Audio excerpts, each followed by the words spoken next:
আসলে এরা এতদিন কোথায় ছিল? একটা কথা বলতেই হয় যে এতদিন তো তাদেরকে দেখি নাই। আজকে সারা বাংলাদেশে যেই মানুষগুলো উচ্ছ্বাসিত, যেই মানুষগুলা আজকে পথে নামছে, যে মানুষগুলা এক একজনের বাড়িঘর পুড়িয়ে দিচ্ছে, যানবাহনে আগুন দিচ্ছে, লুটোরাজ তৈরি করছে সারা বাংলাদেশটাকে, যে মানুষগুলা পুলিশ স্টেশন হামলা করে পুলিশ স্টেশনের মাল সামানা চুরি করে নিয়ে যাচ্ছে, যে মানুষগুলা হামলা করে এক একজনের বাড়িঘর থেকে এক এক জিনিস চুরি করে নিয়ে যাচ্ছে, এই মানুষগুলো আগে কোথায় ছিল? এই মানুষগুলা যদি আগে মাঠে নামতো তাইলে তো এতগুলা মানুষ মারা যেত না, এত কিছু হইতো না, খুব সহজেই এই সরকার পদত্যাগ করতো, সুষ্ঠুভাবে সবকিছু হইতো। কিন্তু এই মানুষগুলা এখন যারা রাজপথ দখল করে রাখছে, মিটিং মিছিল এটা ওইটা অনেক কিছু করতেছে, তারা আগে কোথায় ছিল? আগে যদি তারা নামতো তাহলে তো এত কিছু হইতো না, বা আগে যদি তারা নামতো তাহলে তারা বলতে পারতো যে আমরা তো আগেও ছিলাম, এখনো আছি। আসলে বাংলাদেশে যারা আজকে থানা হামলা করছেন, প্রত্যেকটা থানায়, বাংলাদেশের এমন কোনো থানা নাই যেই থানাটা জ্বালায় দেওয়া হয় নাই, যেই থানাটায় হামলা করা হয় নাই। আজকে পুলিশেরা তাদের কর্মস্থানে ফিরতে পারতেছে না, ভয়ে যে আমরা যদি আমাদের কর্মস্থানে ফিরে যাই আমাদেরকে হত্যা করা হবে অথবা আমাদেরকে অত্যাচার করা হবে। বাংলাদেশের কোনো থানায় এখন পুলিশ নেই। আচ্ছা, আমাদের কি বিবেকে কোনো কাজ করে না? আমরা যে এই যে বাংলাদেশের প্রত্যেকটা থানায় হামলা করতেছি, বা যেখানে পুলিশ পাচ্ছি, বা যেখানে আওয়ামী লীগ নামধারী বা ছাত্রলীগ নামধারী যাদেরকেই পাচ্ছি, আমরা তাদেরকে তাদের উপর ঝাঁপাইয়া পড়তেছি, আনন্দ উল্লাস নিয়ে তাদেরকে পিটাইয়া মারতেছি, রাস্তায় ঝুলাই রাখতেছি। এই জন্য কি আমরা এই আন্দোলন করছি? এই জন্য কি আমরা রাজপথে ছিলাম? এই জন্য কি আমরা এই সংগ্রাম করছিলাম? বা এই জন্যই কি এই অত্যাচারী শাসকের পতন ঘটিয়েছিলাম? একটু নিজেরা প্রশ্ন করেন তো। আজকে আপনি উচ্ছ্বাসিত হয়ে আনন্দ উদযাপন করতে গিয়ে লাঠিসোঁটা নিয়ে গিয়ে থানায় আক্রমণ করলেন, থানা জ্বালিয়ে দিলেন। আচ্ছা, এই থানাটা কি কয়দিন পরে ঠিক করতে হবে না? যদি এই থানাটা কয়দিন পরে ঠিক করতে হয়, কাদের টাকা দিয়ে ঠিক করুন? রাষ্ট্রীয় সম্পদ তো নষ্ট হচ্ছে। এমন তো না যে এই থানাটা আপনি আওয়ামী লীগের লোকদের টাকা দিয়ে ঠিক করে দেবেন, এই থানাটা অত্যাচারী শাসকের টাকা দিয়ে ঠিক করে দেবেন, তা তো না। এই থানাটা তো আপনার টাকা দিয়ে ঠিক করতে হবে, আমার টাকা দিয়ে ঠিক করতে হবে। তাহলে যেই থানা আপনার টাকা দিয়ে ঠিক করতে হবে, আমার টাকা দিয়ে ঠিক করতে হবে, আমরা কেন উচ্ছ্বাসিত হয়ে সেই থানাটা আগুন লাগাই দিতেছি, সেই থানার জিনিসপত্রগুলো ভাঙচুর করতেছি? আচ্ছা, কোনো দেশে কি পুলিশ ছাড়া চলবে? আজকে দেখেন তো, 5 তারিখ থেকে আজকে 7 তারিখ, 2 দিন হয়ে গেছে। এই 2 দিনে বাংলাদেশের সার্বিক পরিস্থিতি চিন্তা করেন তো। পুলিশ ছাড়া কি এই বাংলাদেশের নিরাপত্তা ব্যবস্থা ফিরিয়ে আনা সম্ভব? পুলিশ ছাড়া কি আমাদের যেই নিরাপত্তা এটা বিধান করা সম্ভব? পুলিশ ছাড়া তো সম্ভব নয়। আপনারা আজকে হয়তো বলতেছেন যে পুলিশের উপর আপনাদের মনের আক্রোশ, যে ওরে যেখানে পাবো সেখানেই মারবো। আসলে এটা কি থাকা উচিত?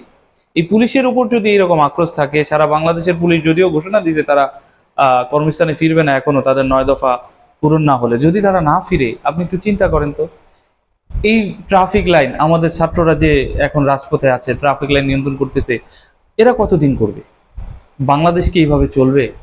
এই পুলিশটা তো আবার তাদের কর্মস্থানে ফিরিয়ে আনতে হবে। তাদের অনেক অত্যাচার সাধারণ মানুষের উপর হয়েছে, কিন্তু যারা করেছে তারা কি এখন আছে? বা থাকলেও তারা তো এখন পুলিশের কার্যক্রমের ভেতর অন্তর্ভুক্ত হতে পারবে না। আপনারা সাধারণ পুলিশদেরকে যে অত্যাচার করতেছেন, এই পুলিশ ছাড়া কি আমরা চলতে পারবো? আসলে মানুষের, আমি অনেক মানুষের সাথে কথা বলেছি যারা এই ধরনের কাজগুলা করতেছে, বা যারা বলতেছে যেখানে আহ অত্যাচারীদেরকে পাবে, অর্থাৎ যেখানে আওয়ামী লীগদেরকে পাবে সেখানে পিটিয়ে মেরে ফেলো। তো এই যে এই কথাগুলো বলতেছে, আমরা তো এই জন্য এই দেশটাকে আবার পুনরায় স্বাধীন করিনি, এই জন্য তো না। একটা মানুষকে হত্যা করা, একটা মানুষকে জখম করা তো সমাধান না। একটা মানুষকে হত্যা করলেই সমাধান হয়ে যাবে? একটা মানুষকে জখম করলেই সমাধান হয়ে যাবে? যেই পায়তারা এখন দেশে চলছে, আমরা এক অত্যাচারী শাসককে এই দেশ থেকে বিতাড়িত করেছি, পদত্যাগ করিয়ে সে এখন যেখানেই থাকুক আছে।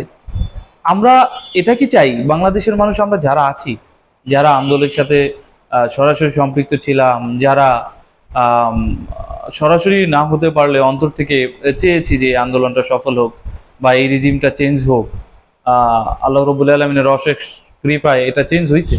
তা আমরা কি এখন চাই যে এমন একটা রিজিম আসুক যেটা এই একই অত্যাচারী শাসকের মতোই হোক, সবকিছু ঠিক থাকুক, শুধু মালিকানাটা পরিবর্তন হোক?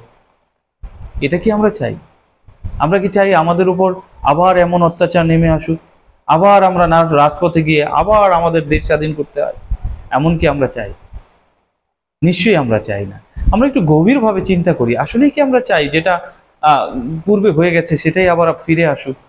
যদি আমরা না চাই, তাহলে বাংলাদেশের সবার প্রতি আমার অনুরোধ থাকবে একটাই, যে আমরা রাষ্ট্রীয় সম্পদকে যা করেছি আর যাতে নষ্ট না করি, ধ্বংস না করি। এবং যারা এখনো আনন্দিত হয়ে আছেন একজন মানুষকে মারার জন্য, উৎসুক হয়ে আছেন একজন মানুষকে মারার জন্য, যে একজন মানুষকে মারলেই হয়তো আমরা অনেক কিছু করে ফেলতে পারবো, আসলে ক্ষোভ সবার ভেতরেই আছে। কিন্তু এই ক্ষোভটা যদি আপনি প্রকাশ করেন, একদিন সবকিছু চিরস্থায়ী না, এটা একদিন আপনার উপরও ফিরে আসতে পারে। আর এটা সমাধান না।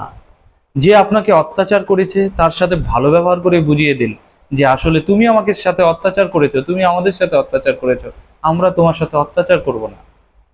সে কেউ যদি আপনার সাথে অত্যাচার করে থাকে, তাহলে তাকে এমনভাবে ভালোবাসা প্রকাশ করেন তার উপর, যাতে সে লজ্জিত হয়। আর ওই লজ্জিতটা হলে সে কোনোদিন আর অত্যাচার করার সাহস তার ভিতরে জন্ম হবে না। তাই আমি বলবো যে অত্যাচারীর সাথে অত্যাচার কিন্তু সঠিক ভাষা না, অত্যাচারীর সাথে ভালোবাসাই সঠিক ভাষা। এখন যা হয়েছে হয়েছে, এখন থেকে আমরা প্রতিজ্ঞা করি আমরা কারো বাসায় আগুন দেব না, কারো সাথে কাউকে অত্যাচার করব না। এবং অবশ্যই বাংলাদেশ পুলিশকে বলবো অবশ্যই আপনারা ভুল করেছেন, আপনারা জাতির কাছে ক্ষমা চেয়ে আপনারা আপনাদের কর্মসংস্থানে ফিরে আসুন। কারণ আপনাদের ছাড়া এই দেশ অচল। অবশ্যই একটা দেশের আইন শৃঙ্খলা পরিস্থিতি ঠিক রাখতে আপনাদেরকে দরকার আছে। গতকাল ধানমন্ডির মোহাম্মদপুরের ওইদিকে ডাকাতি হয়েছে, কে ফিরাবে ভাই? এটা তো পুলিশ ছাড়া সম্ভব না। শান্ত পরিস্থিতি বজায় রাখার জন্য প্রত্যেকটা রাষ্ট্রের পুলিশ অত্যন্ত আবশ্যকীয়, অত্যন্ত দরকারি একটা সংস্থা। তাই আমরা পুলিশের উপর আস্থা রাখতে চাই। অবশ্যই বাংলাদেশ পুলিশের উচিত তারা জাতির কাছে ক্ষমা চেয়ে অবশ্যই তারা তাদের কর্মসংস্থানে ফিরে আসা। আমি আশা করব অবশ্যই বাংলাদেশ পুলিশ এটা করবে।